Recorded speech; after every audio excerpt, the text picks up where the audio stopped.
पिछले एक साल से देश की राजनीति के केंद्र बिंदु में किसान बना हुआ है। भले ही किसान आंदोलन अब चरणबद्ध तरीके से ख़त्म हो रहा है, लेकिन 2022 के विधानसभा चुनाव में इस बार किसान का वोट काफ़ी ज़्यादा महत्वपूर्ण रहने वाला है। और ऐसे में आज हम आगरा के नगला नाथू में आए हैं। तो आप देख सकते हैं शाम का वक्त है, तमाम जो किसान जो भाई हैं वो हमारे साथ हैं। उनसे बात करते हैं कि इस बार जो उत्तर प्रदेश की जो ग्रामीण आबादी है वो किसे वोट करने जा रही है। चर्चा की शुरुआत सबसे पहले मैं आपसे ही करना चाहूँगा कि क्या देख रहे हैं, फाइट किसमें नज़र आ रही है और क्या लग रहा है कि किसान आंदोलन के बाद, क्योंकि ब्रज के इलाके में भी किसान आंदोलन की अच्छी धमक रही है, किस तरह का माहौल है?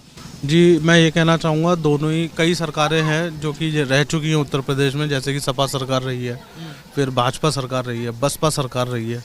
तो हर सरकार का अपना अपना एक एजेंडा होता है काम करने का। उसी तरीके से जैसे अपनी भाजपा सरकार है उसका अपना अलग एजेंडा है। सपा सरकार ने भी काफ़ी काम करा है। फाइट तो दोनों में ही है, सपा में है और भाजपा में है, उसके अलावा मुझे नहीं लगता किसी और में है। लेकिन लग रहा है कि फाइट जो बीजेपी वर्सेस एसपी है, बीजेपी वर्सेस एसपी है। लेकिन बात होती किसानों को लेकर बहुत ज़्यादा बातें हुई, 3 बिल वापस ले लिए। आपको क्या लग रहा है कि योगी 5 साल की योगी सरकार में किसानों को कितना क्या मिला है? कुछ आपकी ज़िंदगी में परिवर्तन आया? जी, किसान की अगर देखा जाए तो किसान तो उसी तरीके से परेशानियों से ग्रस्त पहले भी था और अभी भी है। किसान के लिए कोई ज़्यादा चेंजेस नहीं आए हैं। उसका कई कारण हैं उसके। अब जैसे कि आप देख लीजिए, योगी जी और मोदी जी दोनों ही गाय को, गौ सेवा को, हम लोग भी जो है हिंदू हैं, हम भी इस चीज़ को मतलब बढ़ावा देते हैं कि गौ सेवा होनी चाहिए, गौ रक्षा होनी चाहिए। लेकिन उसके एवज में जो गाय हैं वो किसान को परेशान कर रही हैं, या उनकी व्यवस्था होनी चाहिए अच्छी गौ बेसहारा पशुओं को लेकर सरकारी स्तर पर बड़ी एक नीति बननी चाहिए ताकि किसानों की फसलें वो खराब ना हो। आप बताइए क्या लग रहा है, शाम का माहौल है? किस अब तो डाई को हिलो नहीं हो, अब यूरिया को हिलो ना नहीं मिल रही? नहीं तो अच्छा, जा खेतन में परेशान है हम तो। अच्छा, क्या जब आप जाते हैं तो क्या कालाबाजारी चल रही है बिल, या मिल ही नहीं रही? ब्लैक में मिल रही है या मिल ही नहीं रही? मिल ही ना रही ब्लॉक में तो। अच्छा, हाँ, ब्लैक में नहीं मिल रही ना? अच्छा, कौन सी इस समय फसल कर रहे हैं आप? आलू और गेहूँ। आलू, गेहूँ, लहुआ। तो क्या लग रहा है माहौल किधर है, किसे वोट कर रहे हैं इस बार? लखनऊ किसे वोट कर रहे हैं? अरे भाजपा हम तो साइकिल में देंगे, साइकिल में देंगे। तो अखिलेश भैया जोर मार रहे हैं। हाँ, अखिलेश भाई जोर मार रहे हैं। और भी लोग हैं, धीरे धीरे बात कर रहे हैं लोगों से कि किसानों का क्या मिजाज है, वो इस बार क्या सोच रहे हैं, परिवर्तन होगा या एक बार फिर से योगी सरकार वापसी करेगी। तो आपसे बात करते हैं, हमारे साथ प्रधान हैं जो नौजवान हैं। बिल्कुल, क्या लग रहा है कि बहुत ज़्यादा इस समय सरकार के लिए तनाव बना हुआ था। प्रधानमंत्री आते हैं सामने देश के और माफ़ी मांगते हुए बिल वापस ले लेते हैं। अब किस तरह का माहौल है? क्या लग रहा है कि इससे कहीं ना कहीं बीजेपी को, जो डैमेज कंट्रोल में बीजेपी जुटी हुई है? बीजेपी डैमेज कंट्रोल में तो इसलिए जाएगी कि रात भर किसान गाय और सांडों से परेशान हैं। इतने परेशान है, रात भर सो नहीं पाते हैं। और एक तो डीएपी से और जो यूरिया से इतना परेशानी ब्लैकमेलिंग चल रही है कि 1700 कितने का तो डाई नहीं मिल रही है। और यूरिया के 450-480 रुपए मांग रहे दुकानदार। कोई उनको जबरदस्त किल्लत है, जबरदस्त किल्लत, इतनी किल्लत है कि ये चीजें वोट में नजर आएंगी। जब आप वोट डालेंगे तो सरकार के खिलाफ इस तरह की चीजें नजर आएंगी। जब इतनी परेशानी होगी तो किल्लत तो ज़्यादा ही है, 100% ही है किल्लत रहेगी।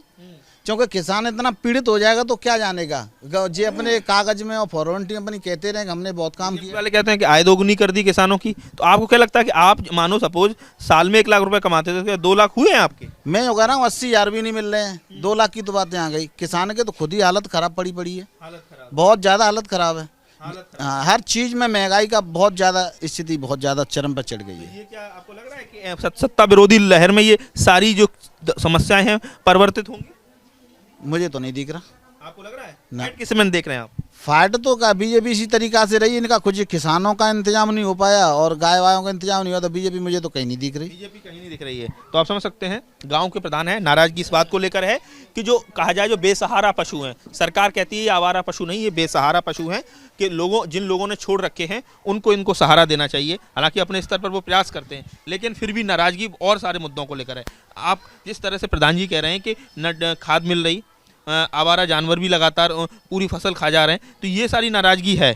लेकिन ओवरऑल माहौल कैसे देख रहे हैं, क्या लगता है? एक तरफ आपके योगी आदित्यनाथ हैं, दूसरी तरफ अखिलेश यादव हैं, प्रियंका मायावती की भी उपस्थिति है यूपी की राजनीति में। क्या माहौल देख रहे हैं? आपका जोर किसको नजर आता है? माहौल ये है कि मैं नगला नाथू से गेंदालाल उर्फ रमायन सिंह, और इस समय ये माहौल चल रहा है कि अधिकारी और सभी कार्यकर्ता, उनके अधिकारी और जो खाद जो दे रहे हैं डाई, और दुकानों पे बेच रहे हैं 1750 का बोरा, और वहाँ से ब्लॉक से मिल रहा है 1230 का 1230 जी। हाँ। और यहाँ कैसे मतलब 400-500 रुपए का आपको लगता है कि ओवर प्राइसिंग है, काला बाजारी? काला बाजारी चल रहा है और उनके प्रति कोई मतलब कोई कदम नहीं उठाया जा रहा है सरकार पे कि उनको रोका जाए, ठीक है ना। और किसान भी परेशान है, गाय सांड से डोल रहे हैं, कई तो किसानों को मार दिया है, किसानों को गायों भैंसों जे सांडों ने मार दिया है, और रोड पे तो जो एक्सीडेंट वगैरह हो रहे हैं। योगी जी कहते हैं कि हमारी सरकार में भयमुक्त शासन हुआ है और कानून व्यवस्था की स्थिति ठीक हुई है। ये चीज, इसको लेकर आप लोग क्या सोचते हैं? इसको सबसे ज्यादा घूस चल रही है, अधिकारियों को पैसा फेंको और काम कराओ, यानी भ्रष्टाचार बढ़ा है, आप कहना चाह रहे हैं? जी, भ्रष्टाचार में कमी नहीं है, वो तो अपनी तरफ से कोशिश कर रहे हैं, मगर अधिकारी लोग नहीं मानते। अधिकारी नहीं मान रहे हैं। हमारे साथ इस चर्चा में शामिल हैं राजवीर लवानिया, किसान यूनियन के जिलाध्यक्ष हैं टिकैत ग्रुप के। राजवीर जी, 1 साल से आंदोलन चल रहा था, अब वो आंदोलन आप लोगों ने अपना वहाँ से कहा जाए बैग पैक्स करना शुरू कर दिया, तो ये 1 साल का जो पूरा वो रहा, क्या लग रहा है, इसको कैसे देखा जाए?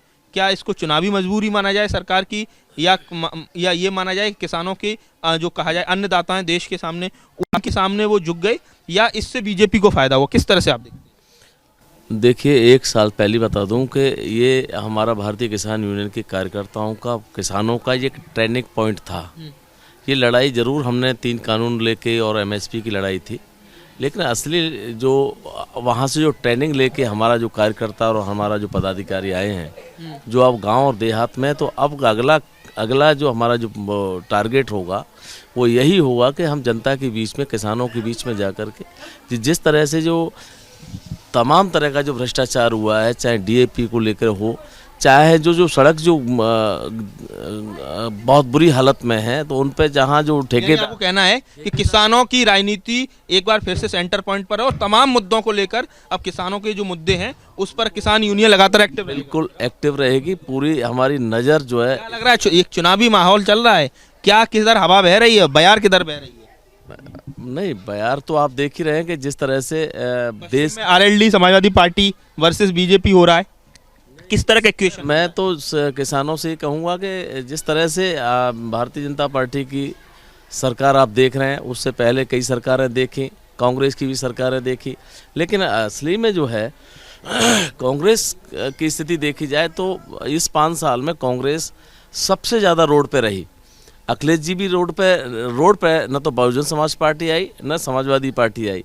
यदि बीजेपी से टकराव लिया तो वो कांग्रेस पार्टी थी। भले ही वो कांग्रेस का कमजोर हो, किसी उसमें उनका अब क्या है कि लग रहा है कि बीजेपी से लड़ाई में है कांग्रेस, आपको लग रहा है? कार्यकर्ताओं की कमी की वजह से कांग्रेस कमजोर हो गई। कांग्रेस सूखा है कांग्रेस के लिए यूपी? बिल्कुल सूखा है। मैं ये नहीं कह रहा हूँ कि कांग्रेस आ रही है, लेकिन कांग्रेस की कथनी और करनी में कभी अंतर नहीं हुआ। कांग्रेस वो पार्टी है कि जिसने जो किसान बुरी तरह से गड्ढे में जा रहा था, उसको 75,000 करोड़ रुपया जो केसीसी जो माफ किया था। बीजेपी वाले कहते हैं हमने 36,000 करोड़ माफ कर दिया, पहली कैबिनेट में माफ 36,000 करोड़ रुपया माफ किया है किसानों का, तो वो श्वेत पत्र जारी करते हैं बीजेपी के, वो 36,000 करोड़ रुपया। लगातार प्रियंका ये कह रही हैं कि मैं लड़की हूँ, लड़ सकती हूँ, स्मार्टफोन स्कूटी की बात करती हैं। एक महिला होने के नाते ये चीज़ें आपको अपील करती हैं? आपको लगता है कि ये सारी चीज़ें आधी आबादी को एड्रेस करेंगी?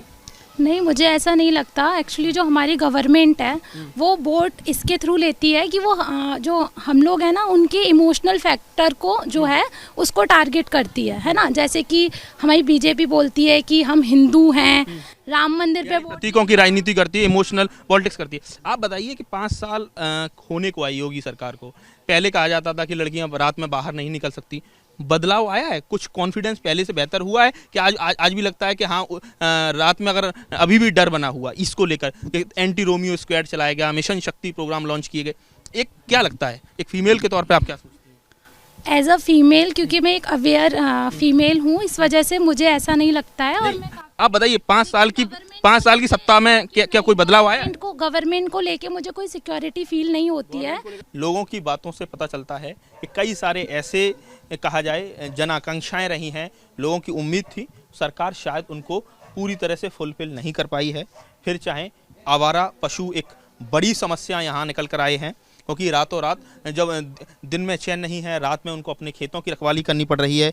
वहीं दूसरी तरफ जो कहा जाए खाद की जो किल्लत है, ये भी किसानों में ज़बरदस्त नाराज़गी है। और ऐसे में ज़्यादातर लोग सरकार के इस 5 साल के जो परफॉर्मेंस से ज़्यादा खुश नहीं है।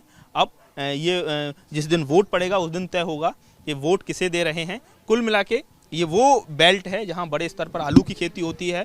युवाओं को भी लगातार उनका कहना है कि करप्शन लेस ज़रूर कुछ नौकरियां मिली हैं, लेकिन फिर भी कई सारे ऐसे लोग हैं गांव के जो बेरोज़गार हैं जिनको नौकरियां नहीं मिली। तो कुल मिला के अब ये चुनावी चर्चा को हम यहीं विराम देते हैं, लेकिन हम आगे चलेंगे, किसी और गांव जाएंगे और वहां के लोगों से भी बात करेंगे। आगरा से नितिन उपाध्याय, एबीपी गंगा।